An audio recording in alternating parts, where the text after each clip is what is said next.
Have you ever designed a logo and the client says, oh, I need it in all formats, and you're not sure of what that really means? In today's video, I will break down all the major graphic design file formats, what they are used for, and which ones you should deliver to clients.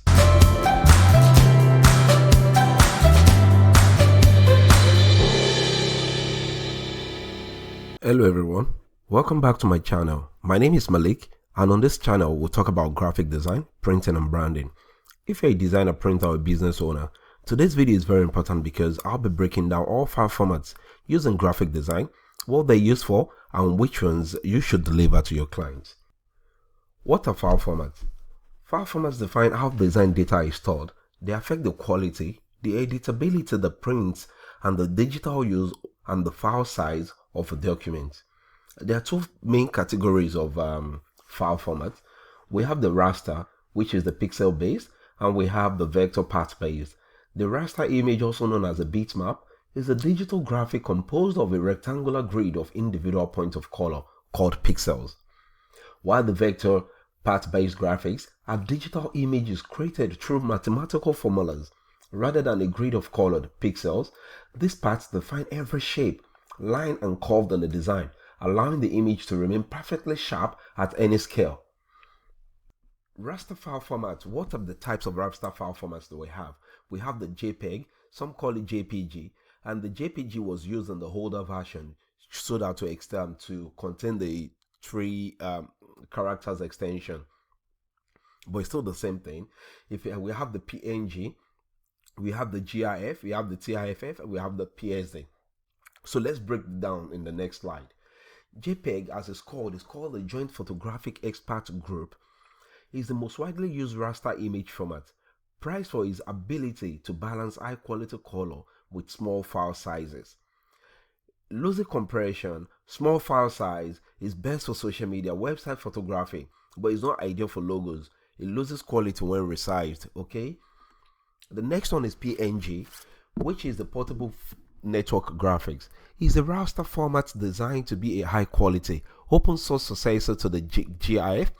As of 2005, it remains the industry standard for web graphics that require precision and transparency.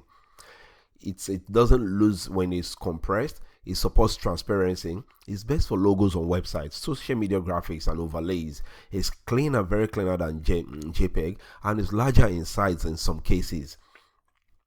The next one is the graphics interchange format, which is a raster image format formerly used for short looping animations without sound. Some of those animations you see on some of the short videos on YouTube, Twitter, and the rest. While technically outdated by modern standards, it remains the cultural heartbeat of the internet in 2025 due to its universal support across all platforms. It's limited in colors, it supports animation. It's best for simple animation, memes, and stickers, not for high quality design. The next one is TIFF, which is tagged image file format. It's flexible raster format primarily used in high-end professional industries like publishing, photography, and medical imaging. While it's one of the oldest digital formats, it remains the gold standard for 2025 workflows, where image fidelity is the absolute priority. It's very high in quality, it's very large in size, it's best for professional printing, it's best for professional photography editing. TIFFs are like the new raw gold for print. PSD, we all know that's like the Photoshop. Is the Photoshop document. Is the native raster file format for Adobe Photoshop. It's distinguished by its unique ability to save an image with all of its individual layers and editing capabilities intact. It's editable Photoshop file. It supports layers. It's best for ongoing design work. It's good for photo manipulation and not a final delivery format. You can't deliver a PSD to a client because they might not have the application to open it. We'll now move to the vector file formats, which is the path based. That is where we have the AI, EPS, SVG, and PDF. The Adobe Illustrator is the previous format discussed. While the previous formats discussed are raster based, Adobe Illustrator is the industry standard vector graphics editor. Unlike pixels, it uses mathematical formulas to define lines, curves, and shapes, allowing graphics to be scaled infinitely without any loss in quality, which means you can stretch it, you can shrink it, and the image is not going to lose quality. It's the industry standard, it's fully editable, it's best for logo branding, large format printing. This is the gold mine for designers. It's the master file. So we'll move to the EPS, which is the encapsulated PostScript. It's a legacy vector format that acts as a bridge between different graphic design programs. While AI is for Illustrator and the PDF is for sharing, EPS was the universal standard for professional printing for decades. It's older vector format widely accepted by printers, best for print shops, embroidered large banners, scales infinitely, limited editing features. We have the SVG, which is the scalable vector graphics, is the gold standard for web-based imagery in 2025.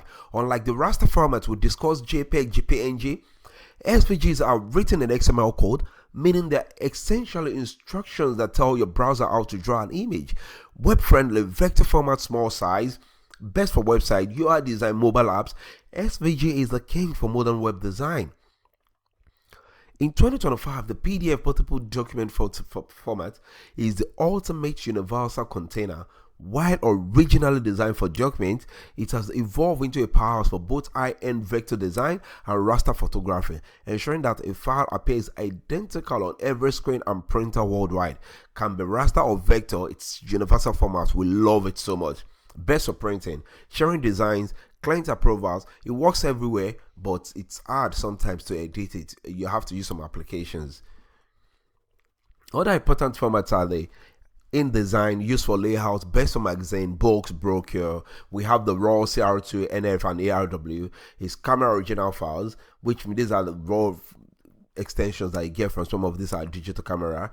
It's maximum image data used by photographers. Yes, like I said, DXF using CNC, laser cutting, and common signage and fabrication.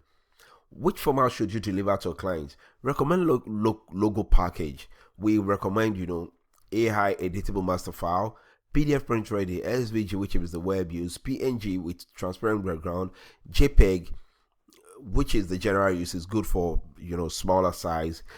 If you deliver this, you are a professional. You are a professional.